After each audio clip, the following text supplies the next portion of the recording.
मध्य प्रदेश में डॉक्टर मोहन यादव के नेतृत्व वाली सरकार ने सफलतापूर्वक 2 साल पूरे कर लिए हैं। इस मौके पर मुख्यमंत्री डॉक्टर मोहन यादव ने राजधानी भोपाल में एक विस्तृत प्रेस कॉन्फ्रेंस को संबोधित किया, जहां उन्होंने इन 2 सालों के दौरान सरकार की प्रमुख उपलब्धियों और भविष्य की योजनाओं का ब्यौरा जनता के सामने पेश किया।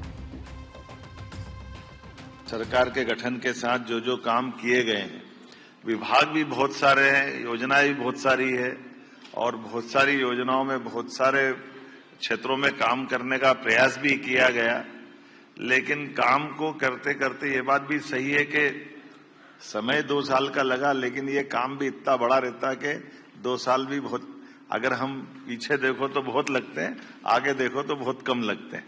तो ये इसीलिए हमने इसी के साथ पिछले इसी महीने से 2 साल की समीक्षा बीते कामों की और 3 साल के टारगेट विभागवार इस दिशा में काम करना प्रारंभ किया था और वो सिलसिला चल भी रहा, काफी हद तक हो भी गया है।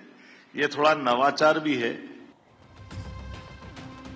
डॉक्टर मोहन यादव ने यह भी बताया कि माओवादी खतरे से मुक्ति तब सुनिश्चित हुई जब बालाघाट में छिपे हुए आखिरी 2 कैडर दीपक उइके और रोहित ने सरेंडर कर दिया। सीएम ने दावा किया कि सिर्फ 42 दिनों में एमपी, महाराष्ट्र, छत्तीसगढ़ जोन में 42 माओवादियों ने आत्मसमर्पण किया है। वो इतनी बड़ी भयंकर चुनौती थी। मैं मान के चलता हूं विकास के काम तो सब है ही, लेकिन एकदम सबसे बड़ा अगर कोई काम है तो ये हमारा मंडला, बालाघाट, डिंडोरी पहले तो क्रमबद्ध रूप से हमारे सारे जिले एक के बाद एक उस लाल आतंक से मुक्त होते गए और अब जाकर कल जब 0 की स्थिति बनी तो ये बड़े सौभाग्य की बात भी है और ये उन सबको सलाम भी है जिनने अपना बलिदान दिया। हमारे कई सारे जवानों ने, हमारे आम नागरिकों ने इसकी कीमत चुकाई। इसलिए हमने कहा कि 1 साल के अंदर 10 दुर्दांत आतंकवादियों के समान या नक्सलाइटों को हमने ढेर किया मैदान में और ये संदेश दिया कि आप अगर लड़ना चाहते हो तो हमारा पुलिस फोर्स आपसे निपटने में सक्षम है। मुख्यमंत्री ने धार्मिक और सांस्कृतिक महत्व के आयोजन को लेकर के भी अपना विजन पेश किया है। 2028 के उज्जैन सिंहस्थ कुंभ के बारे में उन्होंने कहा कि ये सिर्फ एक धार्मिक इवेंट नहीं होगा।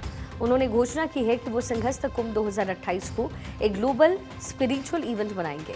ये सिर्फ शिप्रा में नहाने तक सीमित नहीं रहेगा, बल्कि भारतीय ज्ञान, परंपरा, योग, वैदिक विज्ञान और संस्कृति को दुनिया के सामने प्रदर्शित करने का एक वैश्विक मंच बनेगा।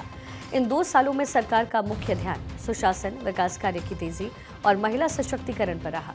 उन्होंने विशेष रूप से लाडली बहना योजना और युवाओं के लिए रोजगार सृजन के प्रयासों की सफलता पर जोर दिया। मुख्यमंत्री डॉक्टर मोहन यादव ने अपनी प्रेस कॉन्फ्रेंस में सिर्फ पिछले प्रदर्शन पर ही नहीं, बल्कि आगामी चुनौतियों और भविष्य की रणनीति पर भी फोकस किया है।